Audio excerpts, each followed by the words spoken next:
우리는 이제 살아가면서 뭔가를 이제 하고 있거든요. 그러니까 지금 여러분들이 살아있기 때문에 뭔가를 다 하고 있습니다. 그 중에 하나가 지금 이 시간 우리가 하나님 앞에 나와서 예배하는 것도 이제 살아있기 때문에 예배하는 거죠. 그런데 우리가 그 무언가를 할 수 있는 이유는 무엇인가가 내게 있기 때문에 할 수도 있는 거예요. 그러니까 내게 없는 것으로는 없는 것으로 뭔가 할 수가 없는 거예요. 그러니까 있기 때문에 하는 거거든요. 모든 사람은 자신이 할 수 있는 것을 다 갖고 있습니다. 제가 할 수 있는 것이 있고 또 여러분들은 여러분들로서 할 수 있는 것들이 있어요. 여러분들은 어떤 걸 갖고 계세요? 내가 뭔가를 한다고 할 때 할 수 있는 그 무엇인가가 다 있는데 어떤 것이 있으세요? 물론 어떤 경우는 내가 뭘 할 수 있지, 내가 뭘 할 수 있는가 이것에 대해서 스스로 잘 모르는 경우도 있습니다. 그래서 자기 자신에 대해서 잘 몰라요. 자기 자신에 대해서 때로는 생각하지 않아서 그럴 수도 있고 또 아직 발견하지 못해서 그럴 수도 있습니다. 하나님은 저와 여러분에 대한 또 모든 사람에 대한 하나님의 뜻을 갖고 계십니다. 그러니까 하나님의 뜻이 있기 때문에 하나님은 저와 여러분에게 다 뭔가를 사실은 주셨습니다. 할 수 있는 뭔가를 주셨어요.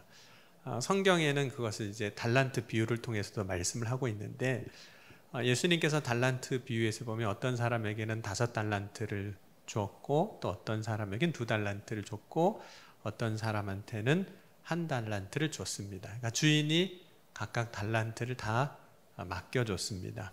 그와 같이 물론 때로는 그 달란트의 크기 혹은 양 뭐 이런 것은 좀 다를 수 있지만 하나님은 모든 사람에게 그러니까 저와 여러분이 그 달란트를 다 주셔서 그걸 갖고 있는 거예요. 물론 이제 달란트를 우리가 재능으로 이해하기도 하죠. 그런데 재능이란 그 사람이 할 수 있는 어떤 특별한 것을 우리가 생각하지만 꼭 그 사람만 할 수 있는 특별한 것만 의미하는 건 아닙니다.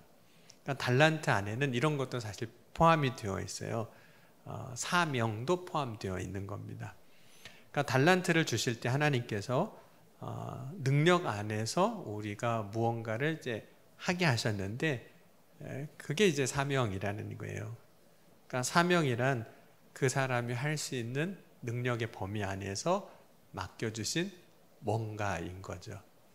그러니까 우리의 능력에서 벗어난 것을 사명으로 주시진 않습니다. 다 우리 안에서 우리 안에 있는 것으로 그 사명을 이제 감당하게 하십니다. 하나님은 모든 사람에게 하나님의 뜻을 이루기 위한 사명을 주신 거예요. 그러니까 사명 없는 사람은 사실 한 사람도 없습니다. 그 사명이 조금씩 달라서 그런 거죠. 그래서 사명을 발견하고 그 사명대로 사는 사람이 있는가 하면 사명은 발견했지만 또 그 사명대로 안 살기도 해요. 그게 싫어가지고 도망가기도 하고 뭐 핑계대기도 하고 그 사명대로 안 살기도 하고 어떤 경우는 자신의 사명이 뭔지를 잘 몰라서 정말 그냥 살기도 합니다. 다만 사명을 이루어갈 때 우리가 사명에 대해서 생각하면 굉장히 큰 일, 어마어마한 일을 이제 생각하지만 너무 크게 생각하지는 말아야 합니다. 왜냐하면 사명이란 세상을 바꿀 만한 어마어마한 어떤 일을 하는 것을 꼭 의미하는 건 아니기 때문에 그래요. 그러니까 하나님께서 이제 사울을 불러서 전도자로 세우셨거든요. 그래서 이제 바울이 됐는데 사도행전 9장 15절 보면 이렇게 말씀합니다. 주께서 이르시되 가라 이 사람은 내 이름을 이방인과 임금들과 이스라엘 자손들에게 전하기 위하여 택한 나의 그릇이라 이렇게 말씀합니다. 물론 이제 바울이 복음을 전할 때 그 바울의 그 전도, 사명, 전도 여행을 통해서 역사학자들은 그를 통해서 세상이 바뀌었다라고도 평가를 합니다. 왜냐하면 그럼 바울이 복음을 전하는 그 일들을 통해서 결국에는 오늘날 우리에게까지 사실은 복음이 왔기 때문입니다. 물론 바울이 우리에게 직접 복음을 전하는 건 아니지만 저 바울이 복음을 전한 그 일들로 인해서 오늘 저와 여러분이 예수 그리스도를 믿게 된 거죠. 바울이 복음을 전할 당시에 자신이 복음을 전하는 그 일이 세상을 변화시키는 큰 일이라고 여겼지 않았을 겁니다. 왜냐하면 바울이 복음을 전할 때 세상은 로마 제국이 통치하고 있었는데 그 로마 제국의 통치는 여전했어요. 달라진 게 없습니다. 여전히 황제가 통치하고 있었고, 바울이 복음을 전할 때 바울이 전하는 복음을 정말 진실한 마음으로 기쁨으로 받아들이는 사람이 있는가 하면, 때로는 뭐 아덴 같은 경우에, 그리스 지금 아테네라는 도시 같은 경우 가서 이제 거기에 있는 철학자들하고도 이렇게 논쟁도 하고 복음을 전했지만, 실제로 바울이 전하는 복음을 받아들이고 믿는 사람들은 많지 않았습니다. 그래서 사도행전 17장 33절 34절에 보면, 이에 바울이 그들 가운데 떠나며 몇 사람이 그를 가까이하여 믿으니 그 중에는 아레오바고 관리 디오노시오와 다말이라 하는 여자와 또 다른 사람들도 있었더라.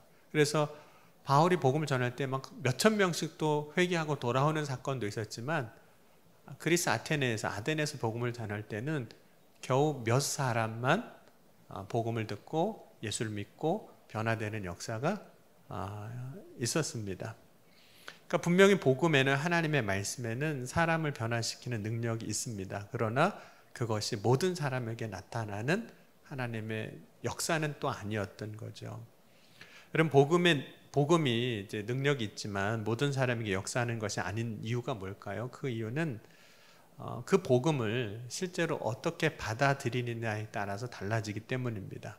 그러니까 하나님은 전능하신 하나님이시지만 사람이 하나님의 말씀을 받지 않으면, 영접하지 않으면 하나님은 그 사람에게 아무 일도 하시지 않는 겁니다. 그런 의미에서 보면 어떤 게 중요하냐면, 복음을 전하는 사람의 능력이 사실 그렇게 중요하진 않아요. 복음 그 자체는 그 자체의 능력이 있고, 그 복음이 정말 그 사람이 역사하려면 그 사람이 정말 믿느냐 안 믿느냐, 영접하냐 안 하냐가 더 크기 때문에, 그러니까 전하는 사람은 그저 복음을 전하는, 증거하는 통로일 뿐인 거죠. 그러니까 사명자에게 있어서 어떻게 보면 능력이라는 것은, 가지고 있는 것이라는 것은 그렇게 중요하지 않다는 거죠. 그러니까 우리는 보통 그런 얘기 많이 하잖아요. 제가 능력이 없어서 못합니다. 재능이 없어서 못합니다. 힘이 없어서 못합니다. 뭐가 없어서 못합니다. 하지만 실제로 그 역사는 내가 뭘 얼만큼 갖고 있느냐에 따라서 결정되는 문제가 아니라는 거예요. 첫째는 하나님의 능력이고, 둘째는 그것을 받아들이는 사람이 어떻게 받느냐의 문제이지, 전하는 사람의 능력은 사실 아니라는 거죠. 그럼에도 불구하고 이 전하는 사람이 중요한 역할을 사실은 합니다. 왜냐하면 전하는 사람이 사실 통로이기 때문에 그래요. 하나님과 다른 사람의 중간에서 연결하는, 혹은 말씀이 전해지는, 복음이 전해지는 통로이기 때문에 그렇습니다. 사람들이 복음을 전할 때 결국은 누구를 통해서 듣는 걸까요? 접하는 걸까요? 사람을 통해서 듣는 거예요. 접하는 거예요. 그래서 어떤 일이 벌어지냐면, 여러분, 전하는 사람이 신뢰가 안 가요. 전하는 사람이 꼭 사기꾼 같아요. 그러면 그 사람이 전한 복음을 들을 때 사람들이 이렇게 쉽게 그 복음을 받아들일 수 있을까요? 이해가 잘 안 되시면, 제가 사기꾼처럼 생겼어요. 그럼 여러분들이 오늘 설교 들으면서 아멘, 이게 될까요? 그게 어렵다는 거죠. 그러니까 사람이 신뢰가 가지 않으면 그 사람을 통해서 전해지는 복음도 쉽게 받아들여지지가 않는다는 거죠. 이때는 복음이 문제는 아니죠. 하나님의 능력도 문제가 아닌데 복음을 전하는 사람이 문제가 되는 겁니다. 그럼 복음을 전할 때 그 복음을 받아들이지 않겠다고 하는 사람들이 하는 변명들이 사실 있어요. 그러니까 우리가 특별히 오늘날 이 2000년대를 살아가는 데 있어서, 그리스도인으로 살아갈 때 복음을 전할 때 참 많이 듣는 말 중에 하나가, 복음을 전하면 이런 이야기를 들어요. 나는 예수님은 참 좋은데, 교회는 참 좋은데 그리스도인에 대한 실망 때문에, 그렇죠? 그 사람에 대한 실망 때문에 예수를 안 믿겠다고 하는 사람들이 많이 있습니다. 그러니까 우리가 살아오는 삶의 환경 가운데 많은 사람들을 만나게 되죠. 학교에서도 만나기도 하고, 직장에서도 만나기도 하고, 이웃을 이제 만나기도 하는데 그 만나는 삶의 장소에 그리스도인이 있었던 거죠. 학교에서도 있잖아요. 예수 믿는 사람도 있고, 뭐 선생님도 있을 수 있고, 또 직장의 상사가 예수 믿는 사람일 수도 있고, 뭐 동료나 뭐 후배나 부하 직원이나 누군가는 있을 수 있고, 뭐 거래처의 사람 중에 예수 믿는 사람들이 있을 수 있고 있는데, 내 삶 속에서 만난 예수님을 믿는 사람들을 보고 나도 저렇게 좀 살아봤으면 좋겠다 하는 것이 아니라 저렇게는 살지 말아야지. 오히려 이렇게 돼버리면 복음에는 아무런 문제가 없는데, 하나님의 능력에는 아무런 문제가 없는데, 그 복음을 전하여지는 그 통로로 말미암아 많은 사람들이 예수 그리스도의 복음을 접하지 받아들이지 않는 일들이 이제 벌어지는 거죠. 그래서 누구 때문이라는 말이 이제 나오기 시작하는 겁니다. 그래서 사실은 우리가 그리스도인으로 살아갈 때 내가 참 중요한 거죠. 그러니까 내 능력으로 내 방법으로 하는 건 아니지만 하나님이 하시는 일이지만, 그러나 내 삶이 내 모습이 거치는 것이 되면 안 되는 거죠. 걸림이 되면 안 되는 거죠. 내게 있는 것으로 복음을 그대로 전하는 통로가 돼야 합니다. 내게 있는 것이 복음을 왜곡하고 온전하게 하지 못하는 것이 되지는 말아야 되는 거예요. 그러니까 이런 거죠. 여러분 안에 있는 것 중에 내 성격이 복음을 하나님께서 나를 통해서 흘러가게 하실 텐데, 내 이 성질이 하나님의 복음을 왜곡하게 하는 것은 되지 말아야 된다는 거죠. 내 삶의 태도나 모습이 하나님의 복음을 전하는 일에 거치는 것이 되고 걸리는 것이 되지는 말아야 한다는 거죠.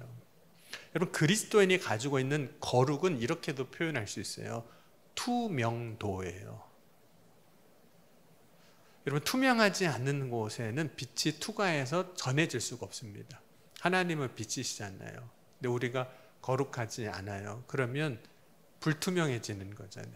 그러니까 나를 통해서 그 빛이 누군가에게 비춰질 수가 없는 거예요. 통로로서 내가 거룩하지 않으면 통로로서 거치는 것이 돼버리는 거예요. 걸림이 되는 거예요.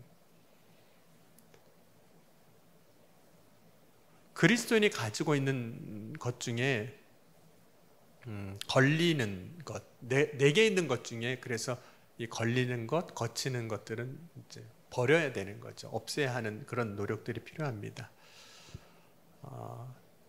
그것이 때로는 다른 사람을 실제로 실족하게 하거든요. 근데 막상 우리가 삶을 살아보면 내게 있는 것이 다른 사람을 실족하게 하는 경우가 참 많습니다. 내게 있는 그것이 실족하게 해요. 내 말로, 행실로, 모습으로. 마태복음 18장 17절 보면 실족하게 하는 일들이 있음으로 말미암아 세상에 화가 있도다. 실족하게 하는 일이 없을 수는 없으나 실족하게 하는 그 사람에게는 화가 있도다. 이 말씀을 이제 우리가 보면서 내가 참 중요하구나. 내가 갖고 있는 것들이 별건 아닌 거지만 그것이 정말 복음의 걸림이 되는, 복음에 있어서 거치는 것이 되지는 말아야겠구나 하는 생각을 하는 거죠. 바울이 고린도전서 8장 13절에도 그러므로 만일 음식이 내게 내 형제를 실족하게 한다면 나는 영원히 고기를 먹지 아니하여 내 형제를 실족하지 않게 하리라. 그러니까 여러분, 먹고 싶어도, 그래서 때로는 그리스도인들이 안 먹을 수도 있어야 되는 거예요.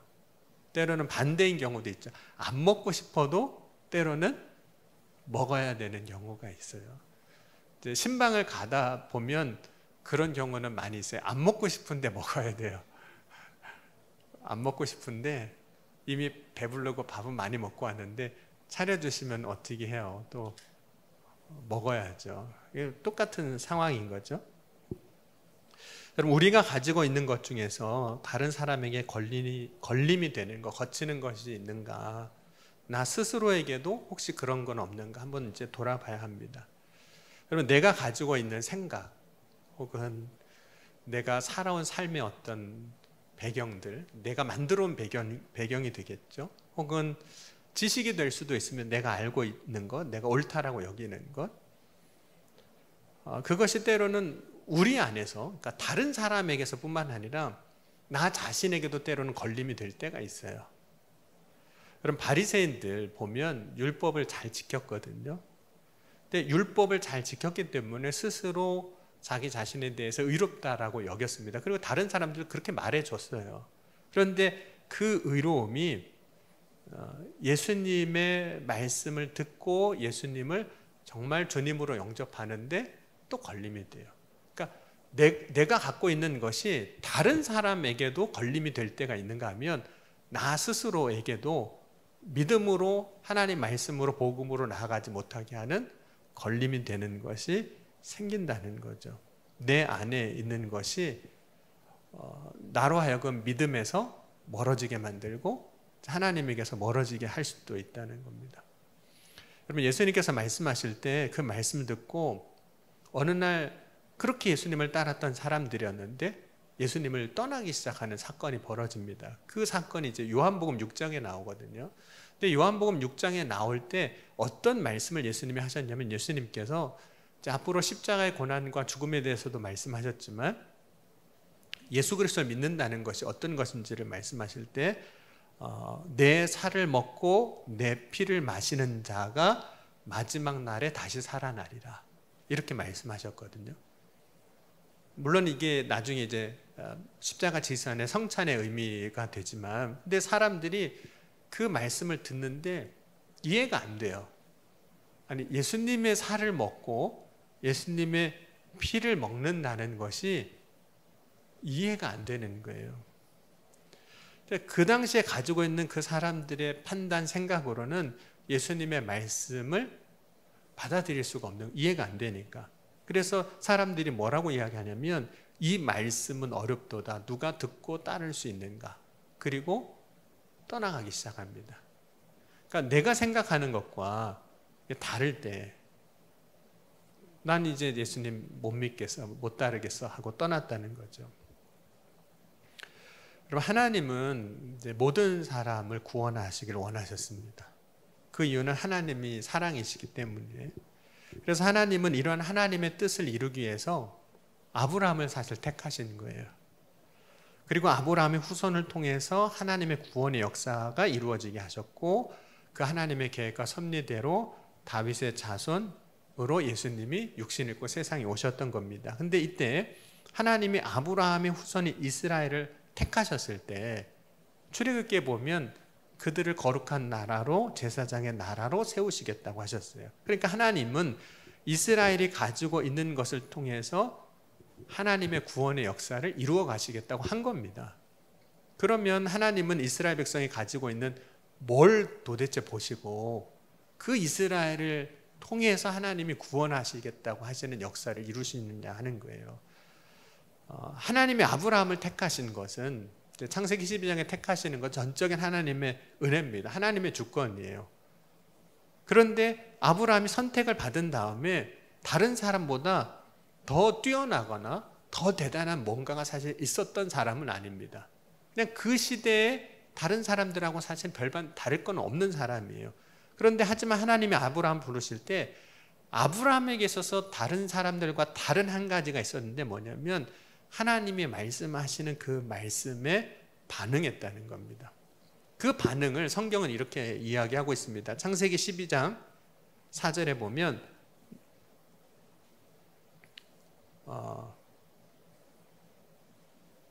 여호와의 말씀을 따라갔고, 이렇게 말씀해요. 아브라함이 여호와의 말씀을 따라갔고, 그리고 이러한 아브라함을 하나님이 보시고 그 믿음을, 하나님의 말씀을 따라가는 그 믿음을 의로 여기셨다, 이렇게 말씀합니다. 그래서 히브리서 11장 8절에도 이렇게 말씀해요. 믿음으로 아브라함을 부르심을 받았을 때 순종하여 장래의 유업을 받을 땅에 나아갈새 갈 바를 알지 못하고 나아갔으며. 그러니까 아브라함에게 있었던 것은 그 당시에 더 대단한 어떤 능력도 아니고 더 거룩한 그런 모습도 아니에요. 아브라함에게 있는 것은 다른 것이 아니라 하나님의 말씀을 따라가고자 하는 그 믿음인 거예요. 그러니까 하나님이 아브라함이 후손이 되는 이스라엘 백성들을 선택하시고 그들을 통해서 구원의 역사를 이뤄 가시는 이유는 뭐냐면 믿음이에요. 그 안에 있는 믿음이에요. 여러분, 우리가 하나님 앞에 설 때 우리가 하나님 앞에 내가 갖고 있는 것 중에서 자랑할 만한 거 뭐가 있을까요? 여러분이 나중에 하나님 앞에 서면 나를 만약 소개한다면, 물론 하나님이 다 아시지만 나에 대해서 이렇게 이야기할 때 여러분은 하나님 앞에 뭘 이야기하실 수 있으실 것 같으세요? 초등학교 어디 나왔는지, 뭐 대학교 어디 나왔는지, 자격증은 뭘 가지고 있었는지, 뭐 돈은 얼마나 벌었는지, 세상 살면서 어떤 직책을 받았고 어떤 지위에 올라갔는지, 그거 얘기할 수 있을까요? 그게 사실 중요하지 않거든요.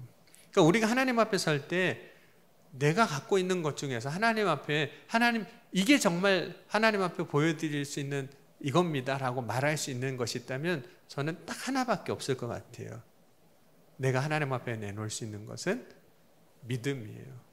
믿음이에요. 왜냐하면 하나님은 항상 무엇을 의로 여기셨냐면 믿음을 의로 여기셨기 때문입니다. 그러니까 우리의 신분도 아니고요, 우리 노력도 아니에요. 어느 교회 담임 목사하고 왔는지 그것도 아닐 거예요. 저한테 물어보실 때 설교를 몇 번 했는지, 부흥회에는 강사로 몇 번 갔는지, 뭐 이런 거 하나님이 물어보시지 않으실 거예요. 그래서 네 믿음이 뭐냐 라고 물어보실 거예요. 우리의 외모도 아니에요. 그러니까 내게 있는 것 중에서 사실 우리가 하나님 앞에 온전하게 내놓을 수 있는 것은 믿음뿐입니다. 그럼 바울이 하나님의 그 부르심을 받았을 때 바울에게는 그 당시에 세상에서 사람들에게 보여주고 싶은 거, 자랑하고 싶은 게 너무 많았습니다. 그 당시에 잘 나가는 사람입니다. 왜냐하면 혈통으로도 베냐민 파 중에 베냐민이었어요. 그러니까 이 혈통으로도 빠지지 않는 사람이에요. 그리고 유대교에서 인정받는 열심을 가진 청년이었고 가말리알 밑에서 교육받은 사람이에요. 그리고 그는 또한 그 당시에 로마 황제가 주는 시민권도 갖고 있었어요. 그러니까 그 당시에 사람들이 그냥 세상적인 기준으로 봐도 저 사람이 갖고 있는 조건들, 저 사람이 갖고 있는 저거는 참 나도 갖고 싶은 건데, 그거는 내가 갖는다고 가져지는 게 아닌 것도 있거든요. 태어나고 누구의 후손으로 태어나는 거는 선택할 수 있는 문제가 아니잖아요. 근데 그걸 다 갖고 있는 거예요. 그러니까 부러운 사람이에요. 세상적으로 보면 뭐 다 부러운 거죠. 어찌 보면 다 갖고 있는 사람입니다. 그런데 하나님은 그렇게 세상적으로 부러운 것 가지고 있는 그것을 보시고 글을 쓰신 것이 아닙니다. 나중에 바울이 이런 고백을 해요. 내게 있는 거는 다 해로 여기고 배설물로 여겼었다. 다 사람들은 좋아 보이고 다 그거 잡으려고, 심지어 로마 시민권 같은 경우는 백부장은 돈 주고 샀다라고 했을 정도거든요. 그런 것이었는데 다 배설물로 여겼어요. 바울은 자신에게 있는 것이지만 그것으로 인하여 자신이 무엇인가를 하겠다고 하지 않았습니다. 왜냐하면 내가 갖고 있는 것으로 되지 않는 것을 알았기 때문에 그래요. 여러분, 우리가 갖고 있는 착각 중에 하나는 뭐냐면 내가 갖고 있는 걸로 내가 뭘 할 수 있을 거라고 생각하는 거예요. 내가 갖고 있는 지식으로, 힘으로, 돈으로, 능력으로, 인간관계로 뭔가 할 수 있다고 생각해요. 근데 바울은 정말 예수 그리스도 안에서 이런 고백을 합니다. 내가 지금까지 이렇게 된 거, 내가 여기까지 온 것은 하나님의 은혜로 된 거지, 내가 갖고 있는 뭘로 이렇게 된 것이 아니라고 고백합니다. 여러분, 우리가 가지고 있는 무엇인가로 된 것이 아니라 하나님이 우리에게 주신 것으로 사실 된 거예요. 하나님이 주신 것으로. 심지어 사실 엄밀히 따지면 우리가 하나님 앞에 내놓을 수 있는 게 믿음밖에 없다고 했는데, 그 믿음조차도 지금은 내게 있는 것이지만 믿음을 가지게 하신 것도 하나님이신 거예요. 사실 믿음도 하나님이 나에게 주신 선물일 뿐이에요. 그런데 하나님은 내가 갖고 있는 다른 능력, 실력, 내가 갖고 있는 배경으로 역사하시는 것이 아니라 그 믿음 가지고 역사하시는 하나님이세요. 그러니까 여러분 안에 믿음 있으시면 하나님은 뭐 보고 역사하실까요? 여러분이 갖고 있는 그 믿음 보시고 일하실 거고, 믿음 보시고 역사하실 겁니다. 그러니까 여러분, 우리에게 정말 있어야 할 것이 뭐냐면 믿음이에요. 믿음입니다. 내게 있는 것이 아무 것이 아니라 할지라도, 아무런 믿음이 아닌 것 같아도 믿음 가지고 역사하시는 하나님이세요. 여러분, 예수님께서 가나 혼인잔치에 참여하셨을 때 포도주가 떨어졌거든요. 근데 그 포도주 떨어졌을 때 물이 변하여 포도주가 되게 하셨어요. 근데 거기에도 사실 어떻게 보면 믿음의 역사가 있어요. 예수님께서 하인들에게 그 빈 항아리에 물을 채우라고 하니까 물을 채우거든요. 거기에는 어떤 믿음이 있냐면 주님 말씀하시는 것에 그대로 따르는 순종이라는 믿음이 있는 거예요. 근데 그 믿음에 역사하신 거잖아요. 여러분, 예수님이 말씀을 전하실 때 사람들이 많이 모였습니다. 근데 사람들이 집에 안 가요. 저녁이 돼도 집에 안 갑니다. 그러니까 예수님께서 불쌍히 여기시고 그들을 먹이실 때 한 소년이 오병이어를 가지고 예수님 앞에 나옵니다. 네 도시락이에요. 근데 그 네 도시락을 주님께 이제 드리는 거잖아요. 여러분, 그 드리는 거는, 그 드림의 역사의 출발은 뭘까요? 그 아이의 믿음입니다. 여러분, 오늘도 이제 이렇게 예물을 드렸지만 하나님 앞에 드릴 수 있는 이유는 뭘까요? 결코 많아서 드리는 게 아닙니다. 많다고 드리는 거 아니에요. 많든 적든 그것은 결국은 나의 믿음으로 하나님 앞에 드릴 수 있는, 그러니까 이 예물 드린 이 일에도 믿음이 있는 거예요. 하나님 뭘 보시는 걸까요? 봉투에다 감사헌금 제목을 얼마나 잘 썼나, 이거 보시는 것도 아니고, 봉투가 얼마나 두껍나, 이거 보시는 것도 아니고, 물론 한국 사람들은 헌금할 때 드릴 때 빳빳한 돈으로 드리잖아요. 그렇죠? 아구까지 다 맞춰서 드리잖아요. 정성을 얼마나 드렸나, 그걸 사실 보시는 것도 아니에요. 물론 거기에 우리의 믿음이 담길 수 있지만 진짜 하나님이 보시는 것은 우리의 믿음을 보시는 거거든요. 그러니까 그 오병이어를 드리는 그 아이, 나 지금 나만 먹어도 돼요. 그런다고 예수님이 뭐라고 하시진 않으셨을 것 같아요. 자기 도시락 혼자 그 아이가 배고파서 기다리다 참다가 먹는 걸 보고 뭐라고 하시겠어요? 왜 너 안 내놨냐 그러시겠습니까? 근데 그 아이가 드릴 수 있는 것은 믿음으로 드리는 거예요. 믿음에서 드리는 거죠. 여러분, 하나님이 일하시는 이유는 하나님에게 능력이 없어서가 아니니까, 하나님이 우리의 믿음 가운데 역사하시는 이유는 하나님이 능력이 없어서가 아닙니다. 그 일을 통해서 하나님의 역사가 드러날 때 작은 것이지만 그것을 가지고 있는 사람을 통해서 일하시기 위해서 그러는 거예요. 그 믿음을 통해서.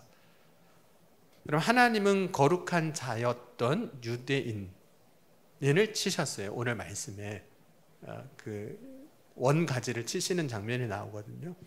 그 일을 통해서 이방인들을 접붙이시는 거예요. 그러니까 유대인들을 통해서 일하세요. 그리고 또 이방인들을 통해서 일하세요.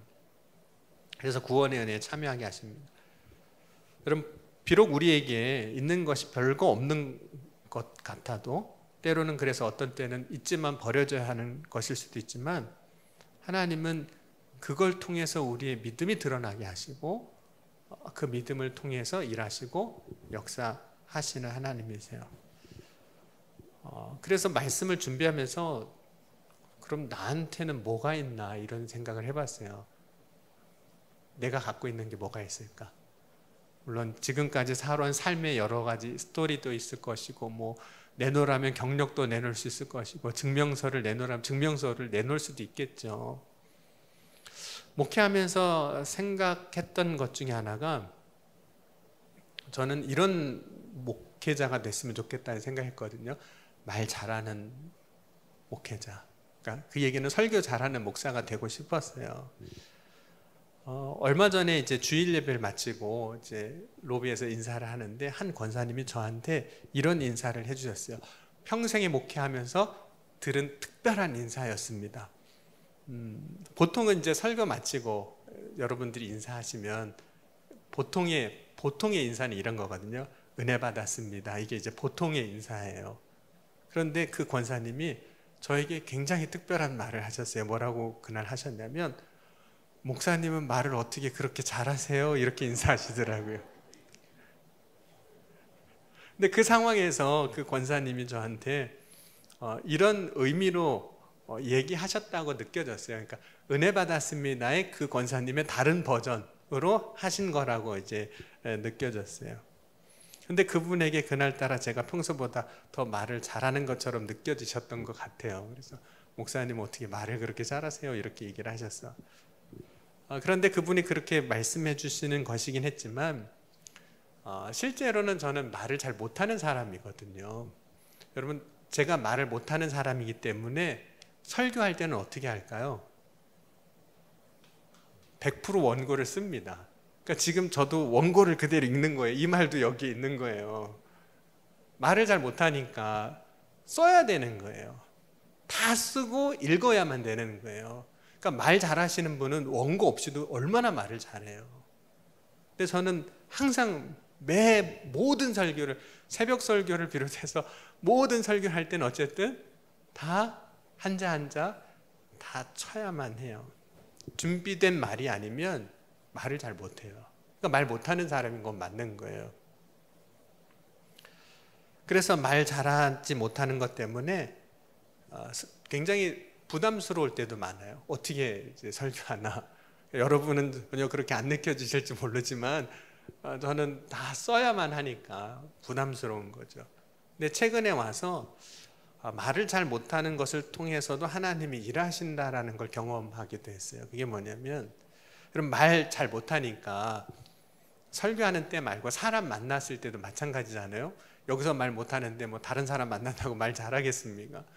말 못하니까 사람을 만나면 어떻게 있을까요? 저가 말 못하니까, 말을 잘 못하니까 가만히 있어야죠. 가만히 있으니까 어떻게 하죠? 그냥 들어야 되는 거예요. 다른 사람 하는 말을 들어야 되는 거예요. 들을 수밖에 없었습니다. 근데 어떤 때든지 간에 인간관계 안에서는 두 가지가 꼭 필요한 거예요. 말하는 것과 듣는 것이 필요하죠. 그런데 사람들과 만났을 때 말하는 것을 잘 못하니까 저는 자연스럽게 그냥 듣게 됐던 거예요. 근데 요즘 말하는 것을 들어주는 사람들이 더 필요하다고 느껴지더라고요. 말하는 것보다. 그래서 이전에 바뀌었으면 했던 것이 한편으로 하나님께서 이제는 말 못하니까 너 듣는 것만 해라, 그렇게 쓰시나 보다라고 생각이 됐어요. 최근에 이제 여러 목사님들이 이제 뭐 만나게 됐는데, 만날 때 제가 말을 못하니까 말하는 것보다 그분들이 하는 말을 이제 듣게 되잖아요. 그래서 저도 열심히 들었어요. 2시간 만나도 그냥 뭐 조금 자기소개도 하고 얘기는 하겠지만 대부분 이제 듣게 되는 거죠. 그때 하나님이 내게 있는 것, 말 못하지만 말 못하기 때문에 들을 수밖에 없는 그 나의 모습, 그 모습을 통해서도 역사하시는구나. 그래서 나중에 모임 끝나고 나서 목사님들이 고맙다고 인사를 하시더라고요. 그래서 여쭤봤어요. 뭐가 고마우신가요? 그랬더니 잘 들어줘서 고맙다고. 잘 들어줘서 고맙다. 그래서 내게는 컴플렉스였던 것 같은 그 모습이, 그러나 하나님 안에서는 또 그것으로도 귀하게 쓰일 수도 있구나, 이런 생각을 했습니다. 그러면 아무리 작은 것이라 할지라도 때로는 내 모습 가운데 어쩌면 버리고 싶은 것이라 할지라도 하나님은 여러분 안에 있는 그것을 통해서 능히 일하시고 역사하신 하나님이세요. 믿음만 있다면 능히 역사하시고 일하세요. 그러니 여러분을 향한 하나님의 부르심과 뜻이 무엇인지를 발견하고 하나님 안에서 여러분의 안에 있는 그 하나하나를 통해서 귀하게 쓰임받는 우리 청량리교회 온 성도들이 될 수 있기를 주의 이름으로 간절히 축원합니다. 우리